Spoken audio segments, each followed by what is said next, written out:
Assalamualaikum students. Today we are here with a new lecture of grade 10th mathematics, जिसके अंदर हम unit number 19 को discuss करेंगे, जिसका नाम है मैट्रिसेस एंड डिटर्मिनेंट्स। बेसिकली ये चैप्टर दो पार्ट्स पर मुश्तमिल है। इसका जो पहली एक्सरसाइज है दैट इज़ 19.1, उसमें हम डिस्कस करेंगे मैट्रिसेस के बारे में। उसके बाद आती है फिर इसकी एक्सरसाइज 19.2, जिसके अंदर हम बात करेंगे डिटर्मिनेंट्स की। तो मैट्रिसेस की बात करते हैं सबसे पहले। तो ये जो लफ्ज़ मैट्रिसेस है, एक्चुअल में ये प्लूरल है किसका? मैट्रिक्स का। तो what is matrix? What is a matrix? Matrix किसे कहते हैं? तो इसकी जो डेफिनेशन है, पहले उस डेफिनेशन को देखते हैं कि डेफिनेशन क्या है इसकी। तो इसकी डेफिनेशन ये बनती है अ रेक्टेंगुलर अरे ऑफ एलिमेंट्स। यानी क्या मतलब हुआ? इस बात का मतलब ये हुआ कि हम बेसिकली मैट्रिक्स जब हम बनाते हैं, कोई भी मैट्रिक्स जब हम बनाते हैं, तो इस मैट्रिक्स का मतलब ये होता है कि हम चीज़ों को एक अरेंजमेंट दे रहे हैं ना, एक रेक्टेंगुलर फॉर्म में अरेंज कर रहे हैं चीज़ों को। तो यहाँ पर एलिमेंट्स का मतलब क्या है कि यहाँ पर एलिमेंट्स का मतलब मैथमेटिक्स के जो भी सिंबल्स हैं इस्तेमाल होने वाले, या जो वेरिएबल्स हैं या जो नंबर्स हैं, उनकी बात कर रहे हैं। ठीक है, यानी जो आपके पास ऑब्जेक्ट होता है, जो डाटा होता है जिसको आप कलेक्ट कर रहे होते हैं, ये उस डाटा की बात करें। तो एलिमेंट्स का मतलब यहाँ पर क्या है? डाटा है कि जिसको आप अरेंज करेंगे इन अ फॉर्म ऑफ रेक्टेंगल। ठीक है, तो ये डाटा की बात कर रहे हैं। सबसे पहला सवाल ये उठता है बच्चों के जहनों में कि सर हम ये काम कहाँ आता है, मैट्रिसेस कहाँ पर इस्तेमाल करते हैं, मैट्रिक्स वगैरह कहाँ पे इस्तेमाल किए जाते हैं। तो बेसिकली ये बहुत वास्ट फील्ड है कि जहाँ पर हम इसको यूज़ करते हैं इंजीनियरिंग के अंदर, कंप्यूटर के अंदर, जहाँ पर हम प्रोग्राम वगैरह बनाते हैं, डिज़ाइनिंग करते हैं। ठीक है, वहाँ पर हम इस्तेमाल करते हैं। अगर मैं आपको इसकी एक रियल लाइफ एग्जांपल दूँ, तो जैसे हम अपनी क्लास की बात करें कि जब हमारे पेपर वगैरह होते हैं, जब क्या कहते हैं, इंटरनल एग्ज़ाम्स वगैरह होते हैं हमारे स्कूल के अंदर, तो हम क्या करते हैं कि हमारे पास मिसाल के तौर पर सेक्शंस हैं। फॉर एग्ज़ाम्पल हम जो एग्ज़ाम कंडक्ट कर रहे हैं वो मान लेते हैं ग्रेड 9th और 10th का है।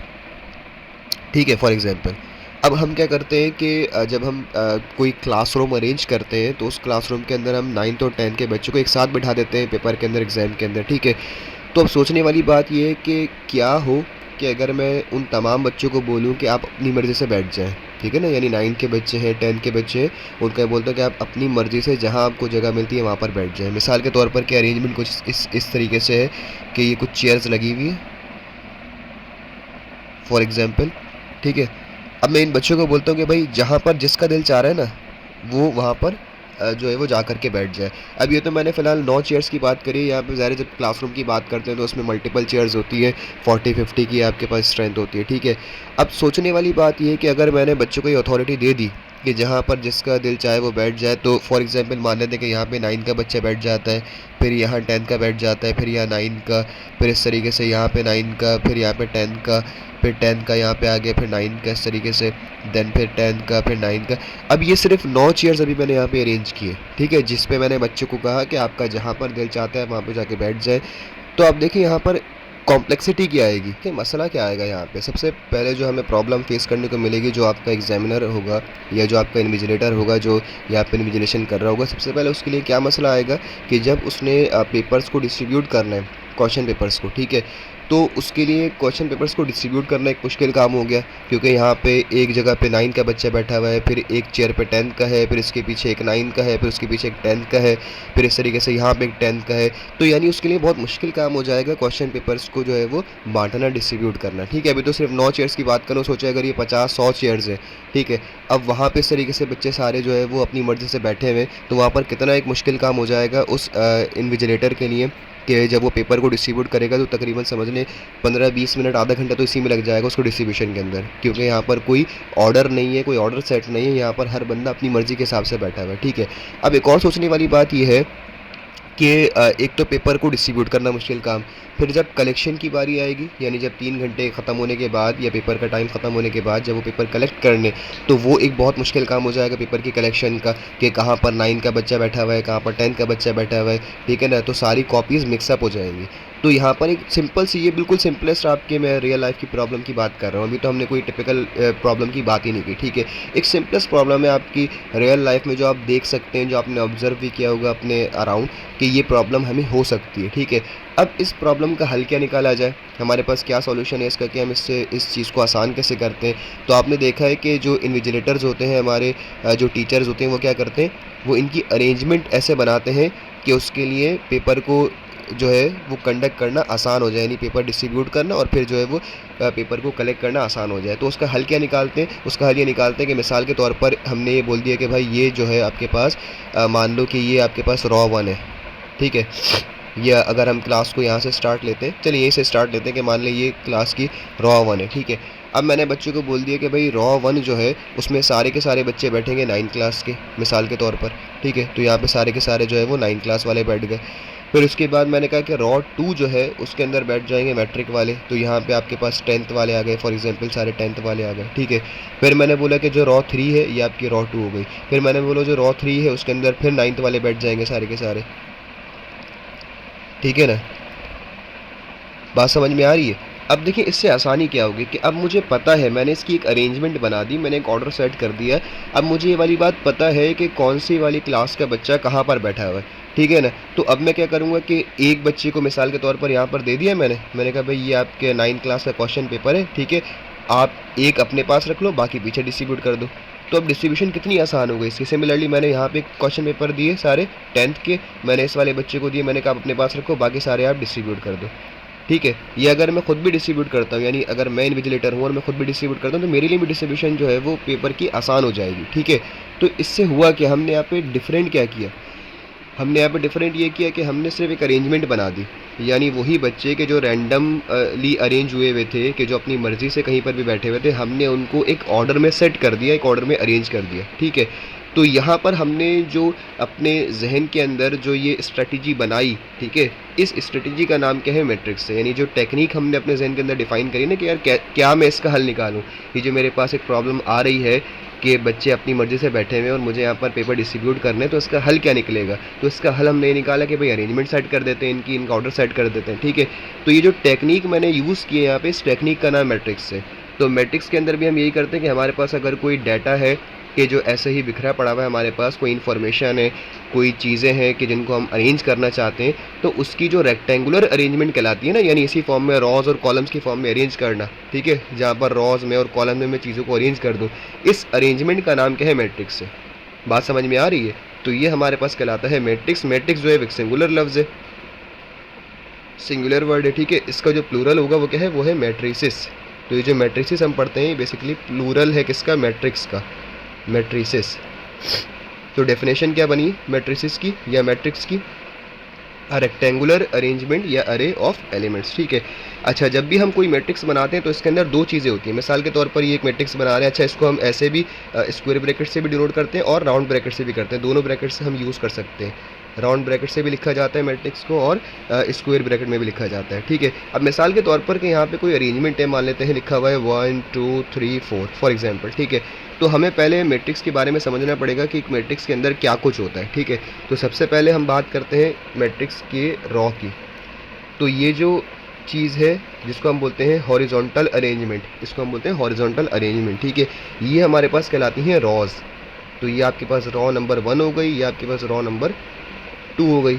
उसके बाद ये जो वर्टिकल अरेंजमेंट है इसको हम बोलते हैं कॉलम्स, ठीक है। ये हो गया आपके पास C1, ये आपके पास हो गया C2, यानी first column and then second column, ठीक है।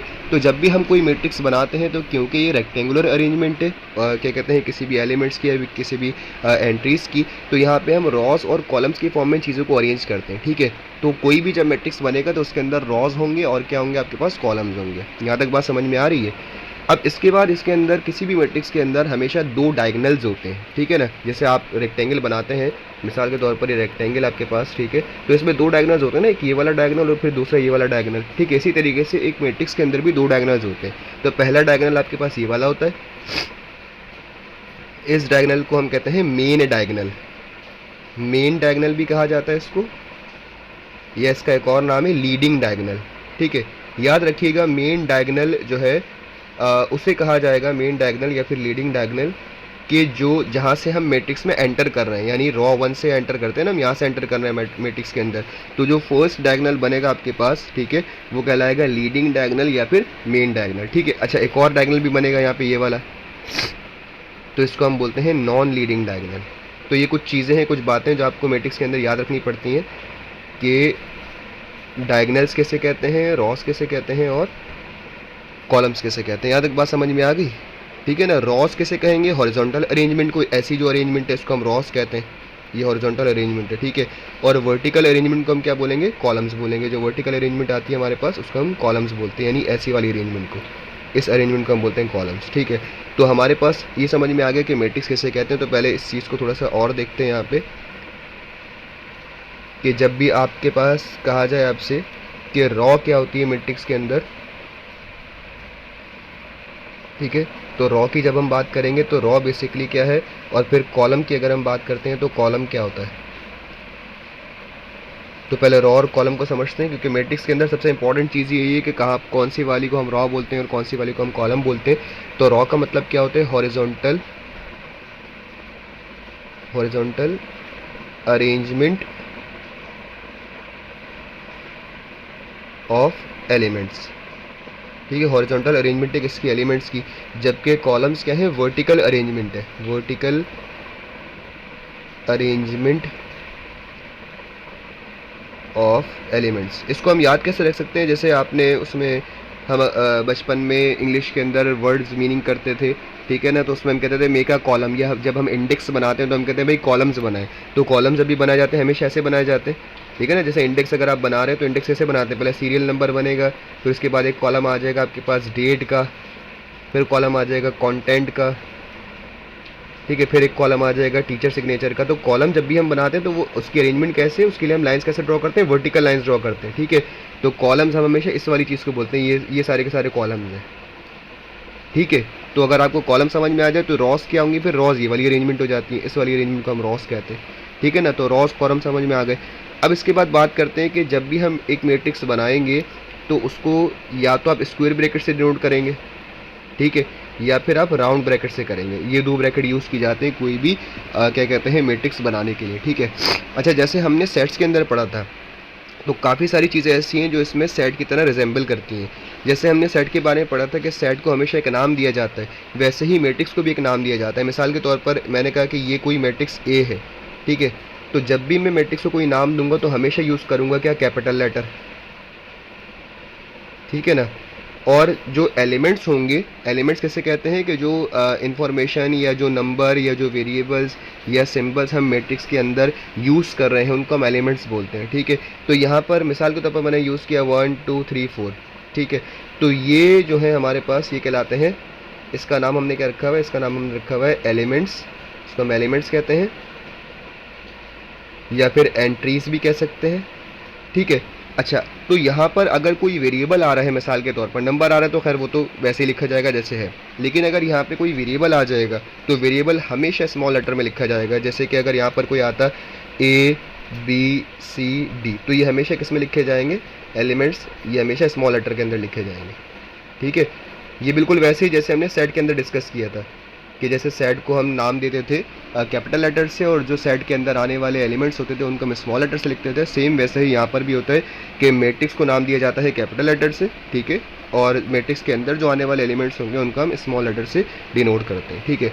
अच्छा, मैट्रिक्स में एक और समझने वाली बात यह है कि जब भी हम कोई मैट्रिक्स बनाते हैं तो बुनियादी तौर पर मैट्रिक्स हमें बता रहा होता है लोकेशन के बारे में। कैसे, जैसे अभी मैंने कहा था आपसे कि अगर हम बच्चों को अरेंज करते हैं क्लास के अंदर, ठीक है, तो क्लास के अंदर हम चेयर्स अरेंज करते हैं, उन चेयर्स पर उनको बच्चों को बोलते हैं कि भाई आपने एडजस्ट हो जाना है। तो फॉर एग्जांपल कि अगर मैं बात करता हूँ यहाँ पे, मान ले कि भाई ये पहली चेयर आ गई आपकी, ये दूसरी चेयर आ गई, ये तीसरी चेयर आ गई, ये चौथी चेयर, ये पाँचवीं, ये छठी चेयर, ये सातवीं चेयर, ये आठवीं चेयर, और फिर ये मान लें ये क्लासरूम है आपका जहाँ पर 9 चेयर्स लगी हुई हैं, ठीक है।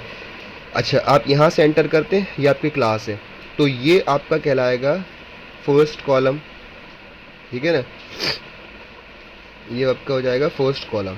अच्छा, ये एंट्रेंस पर डिपेंड करता है, अगर आप इसको ऐसे समझेंगे, यानी अगर मैं उसी फॉर्म में समझाऊं जैसे अभी हमने डिस्कस किया है, अगर आप यहाँ से एंटर करते हैं,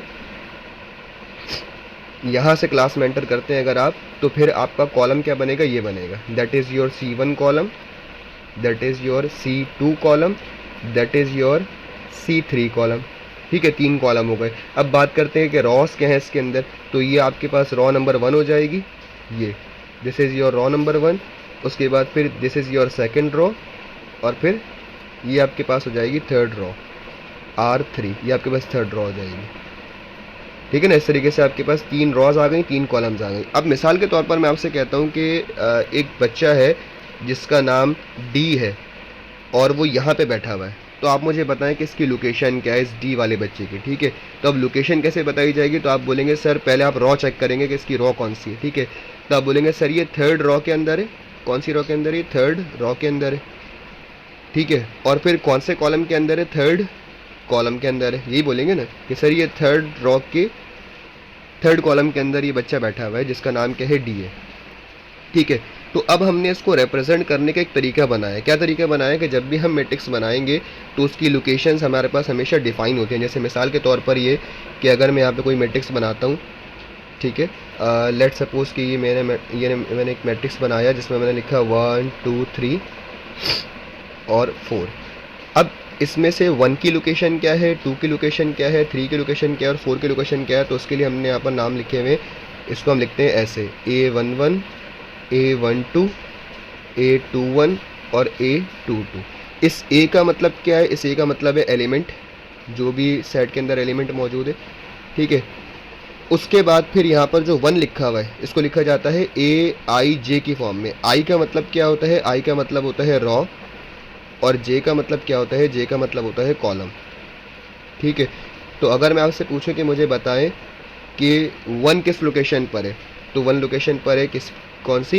11 A11। A का मतलब 1 आ जाएगा एक ही प्लेस पर, और 11 का मतलब क्या है? फर्स्ट रॉ फर्स्ट कॉलम, ठीक है। A22 का मतलब क्या है? A22 का मतलब ये है कि यहाँ पर एक ही प्लेस पर कोई एलिमेंट आएगा, और 22 का मतलब क्या है? सेकेंड रॉ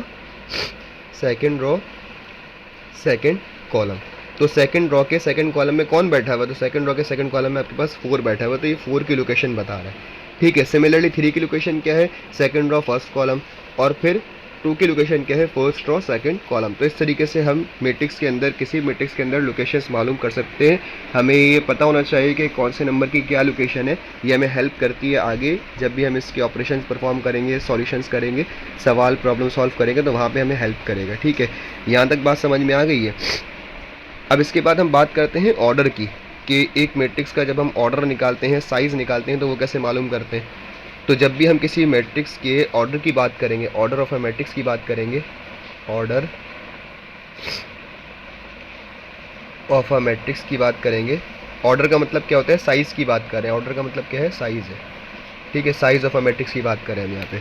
तो जब भी हम किसी मैट्रिक्स के साइज़ की बात करेंगे तो इसका हमने एक फॉर्मूला बनाया है। फॉर्मूला क्या कह लें कि बस एक तरीका बनाया हुआ है। इसको हम लिखते हैं कुछ इस फॉर्म में, R क्रॉस C की फॉर्म में, ठीक है। यानी कि ये R क्रॉस C का मतलब R मल्टीप्लाई बाय C नहीं, ये इसको हम R क्रॉस C कहते हैं, या R इंटू C भी कह सकते हैं, ठीक है। इसका मतलब होता है रॉ, R का मतलब है रॉ, C का मतलब क्या है? कॉलम। यानी किसी भी मैट्रिक्स की ऑर्डर को बताने के लिए पहले आपने रॉ लिखनी है, उसकी नंबर ऑफ़ रॉ जो भी है उसके, ठीक है। उसके बाद फिर नंबर ऑफ़ कॉलम्स लिखने, ठीक है। और ये जो मल्टीप्लाई का साइन है यहाँ पे, ये बाय, इसको हम बाय बोलते हैं, बाय या फिर इनटू।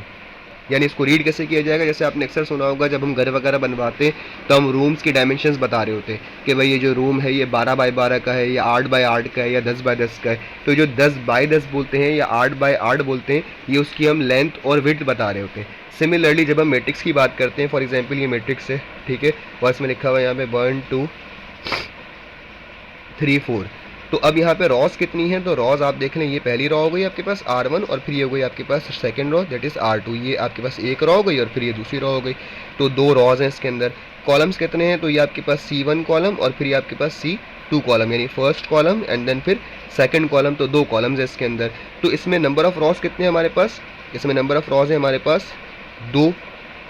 R कितना है हमारे पास? 2 है। और कॉलम्स कितने हैं? वो भी 2 है। तो जब इसका ऑर्डर लिखा जाएगा तो आप लिखेंगे इसको ऐसे 2 बाय 2। इसको रीड कैसे किया जाएगा? इसको रीड किया जाएगा 2 बाय 2। तो अगर कोई पूछे आपसे कि ये मैट्रिक्स कितने ऑर्डर का है, तो आप बोलेंगे सर ये 2 बाय 2 के ऑर्डर का मैट्रिक्स है, ठीक है। बात समझ में आ रही है? तो इस तरीके से हम किसी भी मैट्रिक्स के ऑर्डर को डिफाइन करते हैं, ठीक है। अच्छा, उसके बाद फिर हम बात करते हैं इक्वालिटी ऑफ मैट्रिक्स की। यानी 2 मैट्रिक्स को कब कहा जाता है कि वो आपस में एक दूसरे के इक्वल है? Equality of matrix. तो आपको याद होगा हमने यही चीज़ सेट के अंदर भी डिस्कस की थी कि 2 सेट आपस में एक दूसरे के इक्वल कब होते हैं। तो वही चीज़ तकरीबन यहाँ पर भी है कि वैसे ही हम मैट्रिक्स को डिफाइन करेंगे। तो जैसे हमने सेट्स के अंदर कहा था कि 2 सेट्स आपस में इक्वल तब होते हैं जब उनके ऑर्डर भी सेम हो और उनके अंदर आने वाली एंट्रीज भी सेम हो, ठीक है ना। तो यहाँ पर ऐसे ही हम मैट्रिक्स की बात करते हैं। मिसाल के तौर पर कि यहाँ पे कोई मैट्रिक्स ए है आपके पास, लेट सपोज, और उसमें लिखा हुआ है 1 2 3 4, ठीक है। और फिर कोई बी मैट्रिक्स है, यहाँ पर भी लिखा हुआ है 1 2 3 4। तो हम जब मैट्रिक्स की इक्वालिटी की बात करेंगे तो सबसे पहले हमें मालूम होना चाहिए कि इस मैट्रिक्स का जो ऑर्डर है वो ऑर्डर क्या है, ठीक है ना। पहले हम ऑर्डर की बात करेंगे कि ऑर्डर क्या है। तो ऑर्डर आपके पास यहाँ पर इस वाली मैट्रिक्स है क्या है, 2x2 का है, 2 रॉज 2 कॉलम्स है मैट्रिक्स ए का। और मैट्रिक्स बी का कॉलम भी क्या है, 2x2 है, क्योंकि यहाँ पर 2 रॉज 2 कॉलम्स है, ठीक है।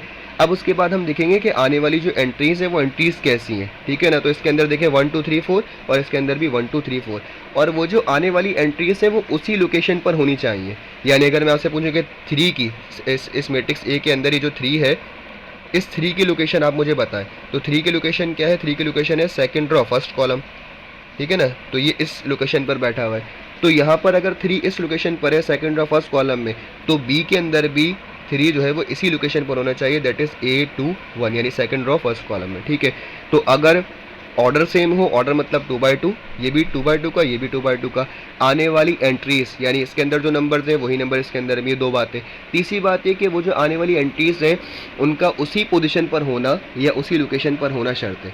अगर ऐसे कोई 2 मैट्रिक्स हैं तो उनको कहा जाएगा इक्वल मैट्रिक्स, ठीक है। इसका मतलब ये हुआ कि यहाँ पर मैट्रिक्स ए और बी आपस में क्या है, एक दूसरे के बराबर है, इसको हम कहते हैं इक्वल मैट्रिक्स, ठीक है। तो मैट्रिक्स की इक्वालिटी डिफाइन कैसे होती है कि जब हमारे पास उनका ऑर्डर भी सेम हो, उनमें आने वाली एंट्रीज भी सेम हो, और जो एंट्रीज आ रही हैं उनकी लोकेशन भी सेम होनी चाहिए। तो इस तरीके से हम किसी भी 2 मैट्रिक्स को या 2 से ज़्यादा मैट्रिक्स को कह सकते हैं कि वो आपस में क्या है, एक दूसरे के इक्वल है।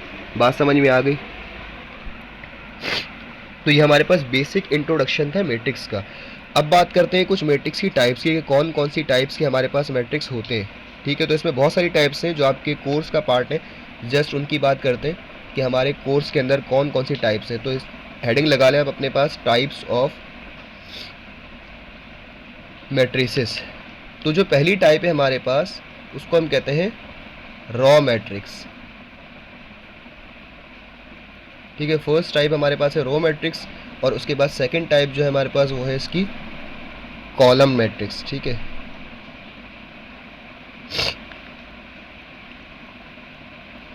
Column matrix. तो रॉ मैट्रिक्स क्या होता है, रॉ मैट्रिक्स के बारे में आप याद रखेंगे जिसमें सिंगल रो हो, यानी ऐसे टाइप के मैट्रिक्स को कहा जाता है रॉ मैट्रिक्स है जिसके अंदर सिर्फ एक रॉ होनी चाहिए, ठीक है। मिसाल क्या हो सकती है इसकी, बहुत सारी एग्जांपल्स हो सकती हैं। फॉर एग्जांपल के मैं यहाँ पे एक मैट्रिक्स बनाता हूँ, लेट सपोज 1 2 3, ये किस्म का मैट्रिक्स है, ठीक है। अब अगर मैं आपसे पूछूं कि बताएं इसमें रॉस कितनी है, तो भाई एक ही रॉ है इसके अंदर, this is your raw number 1 R1, ठीक है। और अगर मैं आपसे पूछता हूँ कि इसमें कॉलम्स कितने हैं, तो कॉलम एक नहीं है इसके अंदर, एक से ज़्यादा है। कैसे, देखें ये फर्स्ट कॉलम हो गया आपके पास, ये सेकंड कॉलम हो गया, और ये थर्ड कॉलम हो गया, यानी C1 C2 और C3। तो इसके अंदर 3 कॉलम्स मौजूद हैं। तो एक रॉ है और कॉलम्स कितने हैं, 3 है, ठीक है। तो इसको हम बोलते हैं रॉ मैट्रिक्स। यानी रॉ मैट्रिक्स का मतलब ये होता है कि ऐसे टाइप का मैट्रिक्स कि जिसके अंदर खाली एक रॉ होनी चाहिए, ठीक है ना, उसको हम बोलते हैं रॉ मैट्रिक्स। सिमिलरली जब हम कॉलम मैट्रिक्स की बात करेंगे तो कॉलम मैट्रिक्स क्या होता है, ऐसे टाइप के मैट्रिक्स को हम बोलते हैं column matrix that contain single या फिर ओनली 1 कॉलम। यानी ऐसे टाइप के मैट्रिक्स को बोलेंगे कॉलम मैट्रिक्स जिसमें सिर्फ एक कॉलम पाया जाए। अगर एक रॉ है तो उसका नाम रॉ मैट्रिक्स है, अगर एक कॉलम है तो उसका नाम क्या है, कॉलम मैट्रिक्स, ठीक है। अब कैसे बनेगा, इसकी एग्जांपल क्या हो सकती है। तो फॉर एग्जांपल आपके पास कोई मैट्रिक्स बनाया मैंने कुछ इस तरीके से 1 2 3। अब इस टाइप के मैट्रिक्स को हम बोलते हैं कॉलम मैट्रिक्स, क्योंकि इसके अंदर कॉलम्स कितने हैं, कॉलम एक ही है इसके अंदर, ये वाला कॉलम है फर्स्ट कॉलम, ठीक है ना, दैट इज़ योर C1। अच्छा रॉस कितनी है, तो रॉस एक नहीं है इसके अंदर। अब इसके अंदर रॉस कितनी है देखें, एक ये हो गई R1, this is your first row, then फिर योर सेकंड रॉ R2, और फिर this is your third row that is R3। तो 3 रॉज है इसके अंदर और कॉलम कितना है, एक, ठीक है। तो कॉलम मैट्रिक्स किसे कहा जाएगा, जिसके अंदर सिर्फ एक कॉलम होना चाहिए, और रॉ मैट्रिक्स किसे कहा जाएगा, जिसके अंदर सिर्फ एक रॉ होनी चाहिए। तो जिसके अंदर एक रॉ है उसको हम रॉ मैट्रिक्स बोलते हैं, जिसके अंदर एक कॉलम है उसको हम बोलते हैं कॉलम मैट्रिक्स। ये हमारे पास इनिशियल 2 टाइप्स हैं मैट्रिसेस की, ठीक है। उसके बाद फिर हमारे पास आते हैं 2 और टाइप्स हैं जिसकी हम बात करेंगे। तो पहले हमारे पास आएगा यहाँ पे that is your third type. तीसरा जो मैट्रिक्स है हमारे पास वो है रेक्टेंगुलर मैट्रिक्स।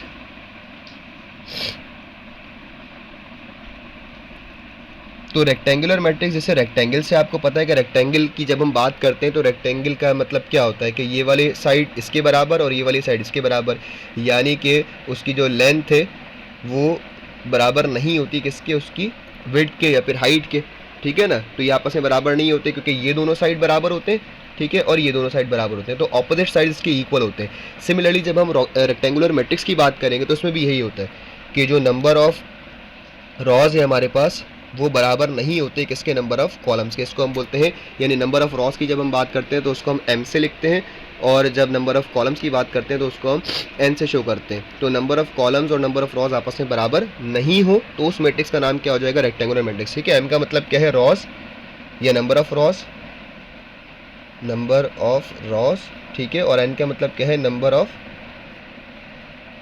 कॉलम्स। तो ऐसे टाइप के मैट्रिक्स को कहा जाएगा रेक्टेंगुलर मैट्रिक्स जिसके अंदर नंबर ऑफ रॉज बराबर नहीं है किसके, नंबर ऑफ कॉलम्स के। मिसाल के तौर पर ये कि एक मैट्रिक्स आपके पास हमने बनाया यहाँ पे, फॉर एग्जांपल 1 और 2, ये एक मैट्रिक्स है आपके पास, ठीक है। अब अगर मैं आपसे पूछूं कि इसके अंदर कॉलम्स कितने हैं तो आप बोलेंगे सर एक ही कॉलम है इसके अंदर, ये रहा C1 कॉलम, ठीक है। और अगर पूछा जाए कि रॉज कितनी है तो आप बोलेंगे सर इसमें 2 रॉज हैं, दैट इज़ योर R1 और फिर ये आपकी क्या है, R2। तो अगर इसके ऑर्डर की बात करूं, order of this matrix, order of matrix क्या आना चाहिए इसका, तो ऑर्डर मैट्रिक्स हम कैसे लिखते हैं, R क्रॉस C से, यानी रॉ इनटू कॉलम से। तो रॉस कितनी है यहाँ पे 2 है और कॉलम कितने हैं यहाँ पे 1 है, तो 2/1 का मैट्रिक्स बनेगा ये, ठीक है ना, 2/1 का मैट्रिक्स है। तो नंबर ऑफ रॉस कितने हैं इसके अंदर, 2 है, यानी m कितना है इसके अंदर 2 है, और नंबर ऑफ कॉलम कितने हैं 1 है, यानी n कितना है 1। तो इसका मतलब ये हुआ कि इसमें m बराबर नहीं है किसके, n के। तो ऐसे टाइप का मैट्रिक्स है जिसके अंदर नंबर ऑफ रॉज बराबर नहीं हो किसके, नंबर ऑफ कॉलम्स के, उस टाइप के मैट्रिक्स को हम बोलते हैं क्या, रेक्टेंगुलर मैट्रिक्स, ठीक है। उसके बाद फिर हमारे पास इसी के जैसा आता है एक और मैट्रिक्स जिसका नाम है स्क्वायर मैट्रिक्स। तो इसकी बात करते हैं, this is your fourth type, square matrix. तो जैसे अभी हमने रेक्टेंगल की बात की थी कि रेक्टेंगल के अंदर ऑपोजिट साइड्स इक्वल होते हैं, तो स्क्वायर के अंदर क्या होता है, स्क्वायर जब हम बनाते हैं तो स्क्वायर के अंदर चारों साइड बराबर होती हैं, चारों साइड बराबर है। तो सेम ऐसे ही जब हम स्क्वायर मैट्रिक्स की बात करेंगे तो स्क्वायर मैट्रिक्स ये कहता है कि ऐसे टाइप के मैट्रिक्स है जिसके अंदर नंबर ऑफ रॉज बराबर हो किसके, नंबर ऑफ कॉलम्स के। जैसे रेक्टेंगल के अंदर बराबर नहीं थे, ठीक है, तो हमने कहा था रेक्टेंगुलर मैट्रिक्स से, तो अगर नंबर ऑफ रॉज बराबर हो जाए नंबर ऑफ कॉलम के तो इस टाइप के मैट्रिक्स को कहा जाएगा स्क्वायर मैट्रिक्स। जैसे मिसाल के तौर पर फॉर एग्जांपल आपके पास ये मैट्रिक्स आ गया 1 2 3 4। अब इसके अंदर कॉलम्स कितने हैं, तो इसके अंदर देखें एक कॉलम और दूसरा कॉलम C1 C2, और रॉज कितनी है इसके अंदर, तो रॉज भी 2 ही है, रॉ 1 और रॉ 2। तो 2 रॉज है 2 कॉलम्स है, ऑर्डर कितना बनेगा, 2/2 का बन जाएगा। तो इस टाइप के मैट्रिक्स को कहा जाएगा स्क्वायर मैट्रिक्स, ठीक है। रेक्टेंगल मैट्रिक्स का मतलब क्या, रेक्टेंगुलर मैट्रिक्स का मतलब क्या होता है कि नंबर ऑफ रॉज बराबर नहीं होने चाहिए नंबर ऑफ कॉलम के, जबकि स्क्वायर मैट्रिक्स क्या होता है कि जिसके अंदर नंबर ऑफ रॉज बराबर हो किसके, नंबर ऑफ कॉलम्स के, ठीक है। उसके बाद फिर चलते हैं इसकी पांचवी टाइप की तरफ। तो जो फिफ्थ टाइप है इसकी, दैट इज़ ज़ीरो मैट्रिक्स या फिर नल मैट्रिक्स। तो इसके बारे में नाम से ही जाहिर है कि ज़ीरो मैट्रिक्स का मतलब क्या होगा। पांचवी जो टाइप है इसका नाम है ज़ीरो मैट्रिक्स, या इसको हम नल मैट्रिक्स भी कहते हैं। तो जैसे सेट्स के अंदर होता था नल सेट, वैसे ही मैट्रिक्स के अंदर होता है कि अगर सारी एंट्रीज, अगर when all entries are zero, अगर सारी एंट्रीज जो है वो ज़ीरो के बराबर हो जाएं या ज़ीरो हो जाएं, ठीक है, तो इस मैट्रिक्स को कहा जाएगा ज़ीरो मैट्रिक्स। जैसे मिसाल के तौर पर ये अगर हम लिखते हैं यहाँ पे तो 0 0 0 0 ऐसा कोई मैट्रिक्स आ जाए, या फिर ऐसा कोई मैट्रिक्स आ जाए, ठीक है, या फिर ऐसा कोई मैट्रिक्स आ जाए जिसमें सारी आने वाले सारे एलिमेंट्स जो हैं या सारी एंट्रीज जो हैं वो ज़ीरो के बराबर हो जाए, तो उसको कहा जाता है ज़ीरो मैट्रिक्स, ठीक है। ये तो बहुत सिंपल है, नल मैट्रिक्स या फिर ज़ीरो मैट्रिक्स। उसके बाद फिर जो इसकी सिक्स्थ टाइप है हमारे पास, उसको हम बोलते हैं डायगोनल मैट्रिक्स। अच्छा, डायगोनल के बारे में मैं शुरू में बता चुका हूँ कि डायगोनल का मतलब क्या होता है और हमारे पास एक मैट्रिक्स के अंदर कितने डायगोनल होते हैं, ठीक है।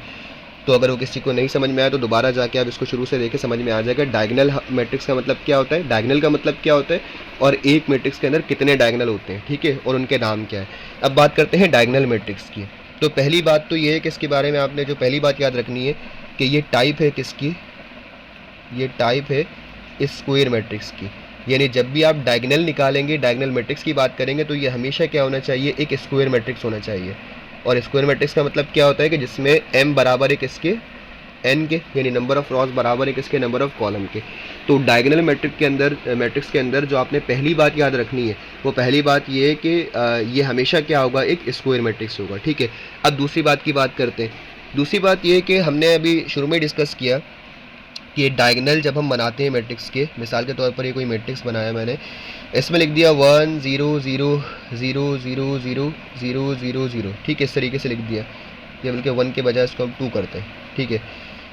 उसके अलावा कोई और मैट्रिक्स बनाया मैंने, उसके अंदर मैंने लिख दिया 1 2 3 0 0 0 0 0 0, ठीक है।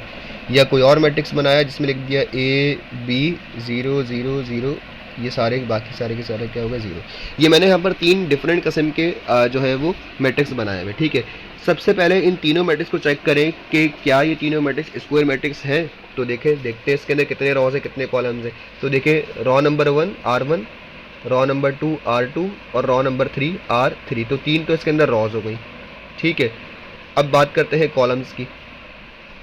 तो C1 कॉलम, C2 कॉलम और C3 कॉलम, तो 3 कॉलम्स हो गए। तो इसका ऑर्डर क्या बन जाएगा, 3/3 का बन जाएगा। 3/3 का मैट्रिक्स है, तो ये भी 3/3 का है, ये भी 3/3 का है और ये भी 3/3 का है, ठीक है। तो तीनों के तीनों क्या है, इनिशियली स्क्वायर मैट्रिक्स है। तो अभी हमने कहा कि डायगोनल मैट्रिक्स हमेशा क्या होता है, कि स्क्वायर मैट्रिक्स होता है, ठीक है।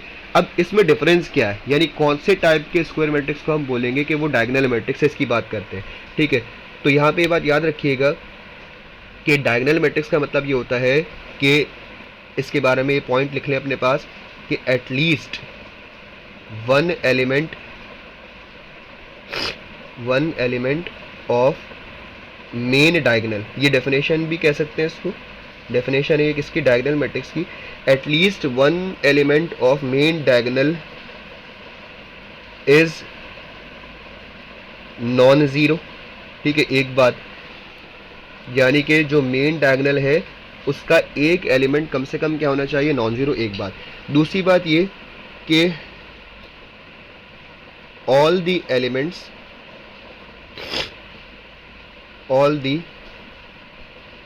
other entries या फिर एलिमेंट्स, एंट्रीज और एलिमेंट्स का मतलब एक ही होता है, ऑल दी अदर एंट्रीज या फिर एलिमेंट्स आर ज़ीरो। यानी डायगोनल मैट्रिक्स उस मैट्रिक्स को कहा जाएगा कि जिसके अंदर हम डायगोनल की बात करेंगे, पहली बात। और कौन से डायगोनल की बात करेंगे, मेन डायगोनल की बात करेंगे।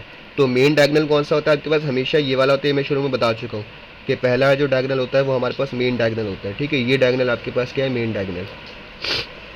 तो डेफिनेशन क्या बनती है, कहते हैं कि एटलीस्ट वन एलिमेंट, यानी कम से कम एक एलिमेंट ऐसा होना चाहिए मेन डायगोनल का जो ज़ीरो नहीं है। नॉन ज़ीरो का मतलब क्या होता है कि ज़ीरो नहीं है, ठीक है। तो पहले वाले के अंदर देखें एक एलिमेंट कौन सा है, 2, ज़ीरो नहीं है। दूसरे वाले के अंदर तो तीनों के तीनों जो है वो हमारे पास क्या है, नॉन ज़ीरो, 1 2 3 लिखा हुआ है।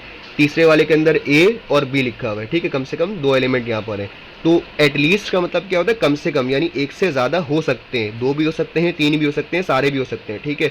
लेकिन कम से कम एक एलिमेंट ऐसा होना चाहिए मेन डायगोनल का कि जो क्या नहीं है, ज़ीरो नहीं है, ठीक है। अच्छा, दूसरा पॉइंट क्या कहता है कि all the other entries are zero, यानी मेन डायगोनल के अलावा, जब हम मेन डायगोनल की बात करेंगे तो उस मेन डायगोनल के अलावा आने वाली जितनी भी एंट्रीज हैं वो सारी की सारी क्या होनी चाहिए, ज़ीरो।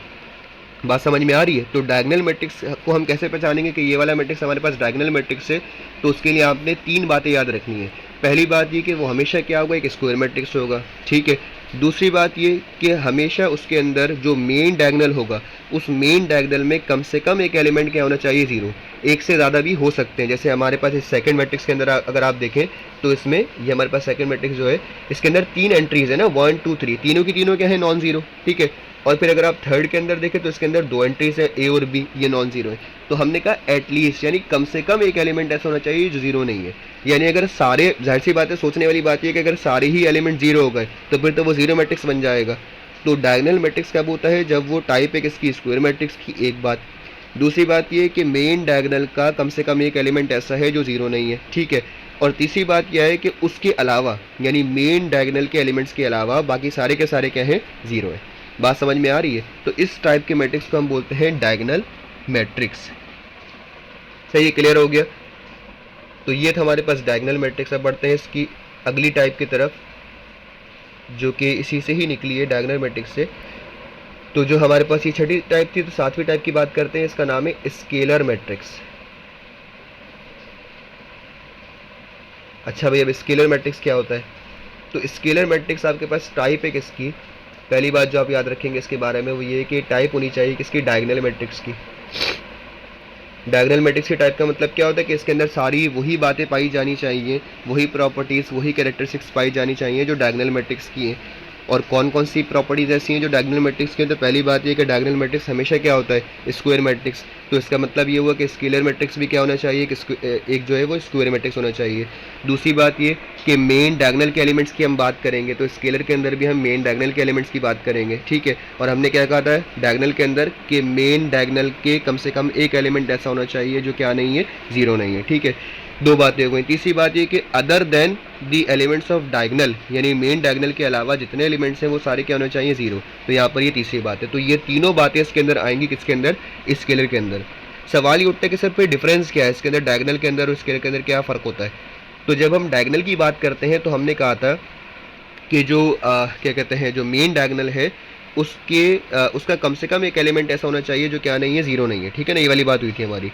तो जो हमारे पास स्केलर मैट्रिक्स है, जब हम उसकी बात करते हैं तो उसमें हम ये कहते हैं, मिसाल के तौर पर मैं बना के दिखाता हूँ आपको यहाँ पे कि तीन मैट्रिक्स में बनाता हूँ। फॉर एग्जांपल 1 0 0, या 1 नहीं, इसको हम 2 लिखते हैं। अच्छा 1 क्यों नहीं लिख रहा उसकी वजह बताऊँगा अभी आगे। फिर उसके बाद यहाँ पर लिखते हैं ए, और फिर बाकी सारे के सारे क्या हैं हमारे पास, ज़ीरो है, ठीक है। अच्छा उसके बाद यहाँ पे हम लिखते हैं मिसाल के तौर पर 2, या यहाँ पे लिखते हैं हम फॉर एग्जांपल 3 3 3, ठीक है। और फिर ये बाकी सारे क्या हो जाएंगे, यहाँ पे ज़ीरो। तो स्केलर मैट्रिक्स जो है वो एक स्पेशल टाइप का डायगोनल मैट्रिक्स होता है, ठीक है। क्या स्पेशलिटी है इसकी? इसकी स्पेशलिटी ये है कि जितने भी एलिमेंट्स होंगे आपके पास, एलिमेंट्स ऑफ मेन डायगोनल, जितने भी एलिमेंट्स होंगे हमारे पास मेन डायगोनल के, वो हमेशा क्या होने चाहिए, सेम। बस ये वाली बात आपने याद रखनी है, ठीक है।